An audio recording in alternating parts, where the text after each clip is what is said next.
Hello everyone, this video is about the graphs of exponential and logarithmic functions. Exponential function is in this form and you have to follow the rule. The b must be positive, it cannot be 1, the x can be anything real. So for example, we have 2 to the power of x, an example 2 times 8 to the power of x minus 9 minus 1 half e to the power of 3x plus 4 plus 5. That's for exponential. For a logarithmic, we always have log x base b or something in this form. The b must be positive, it cannot be 1. The x must be positive. So for example, log x base 2, log 3 times log x base 7 minus 8, or 4 times log 2x plus 3, the base is 10 of course here. For no numbers, so the base is 10. And if we try and this for this y equals 2 to the power of x, if you plug in x equals minus 3, you get 2 to the power of minus 3, which is 1 over 8.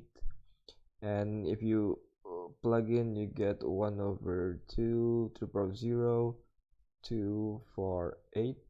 And if you plug in the x values for this logarithmic function, log 1 over 8 base 2, you will get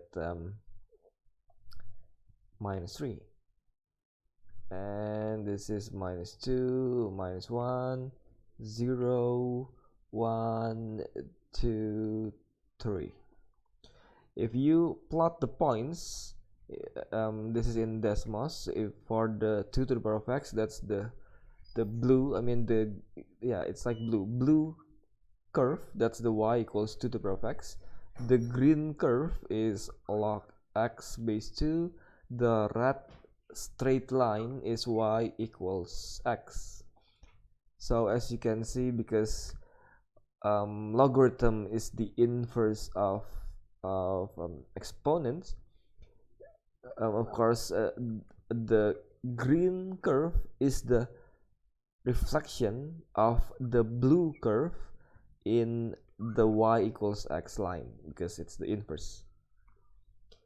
And now the essential features of an exponential function. So we have this horizontal asymptote, y equals 0, or the x-axis, which means as the x approaches negative infinity, the y approaches 0.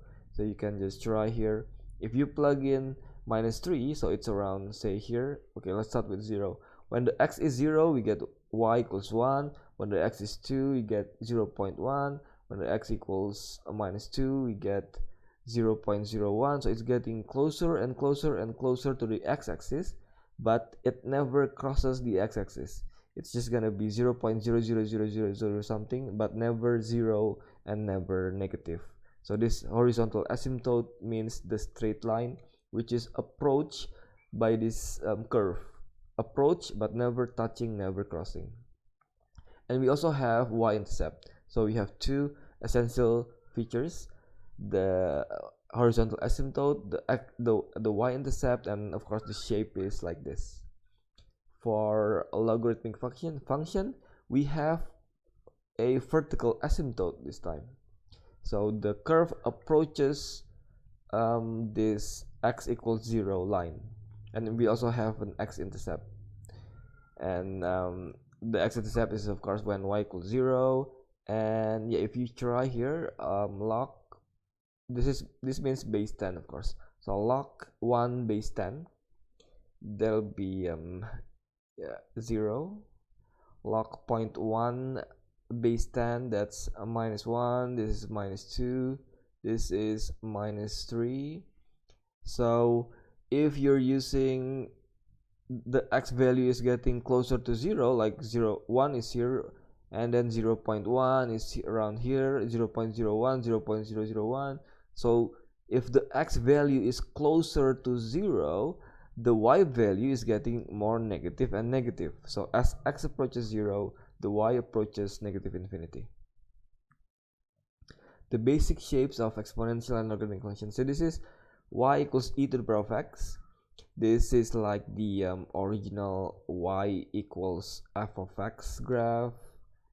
So in black, okay, this is like y equals f of x, and if you replace the x with minus x, so if you have like a negative inside the parenthesis, if you still remember transformation, this means you reflect horizontally, so it's a reflection in the y-axis.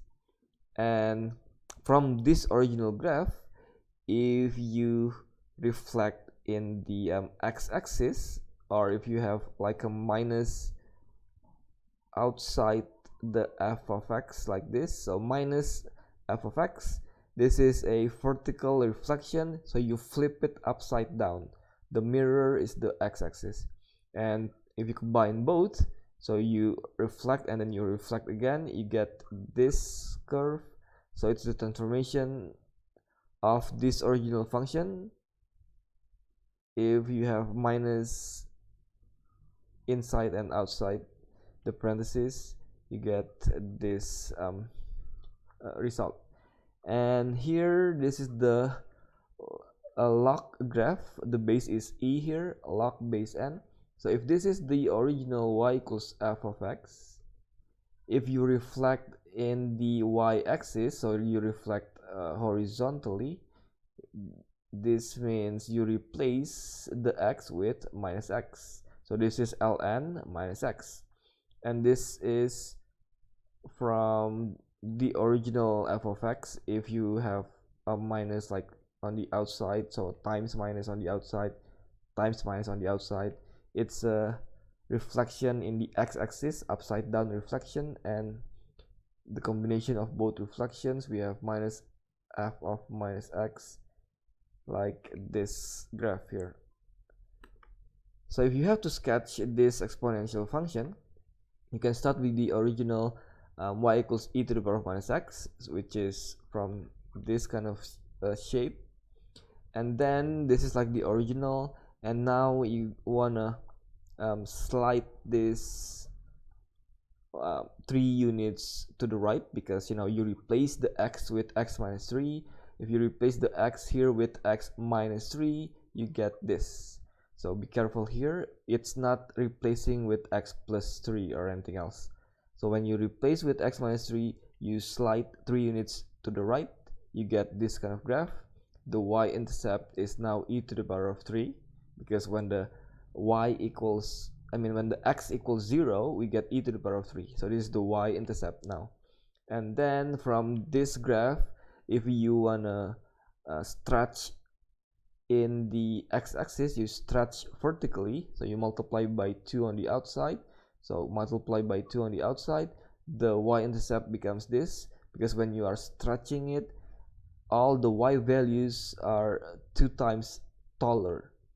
And for the last process here, you are transforming from this equation here to exactly the same, but you have plus 4 on the outside, so you just add plus 4, which means you slide 4 units upwards.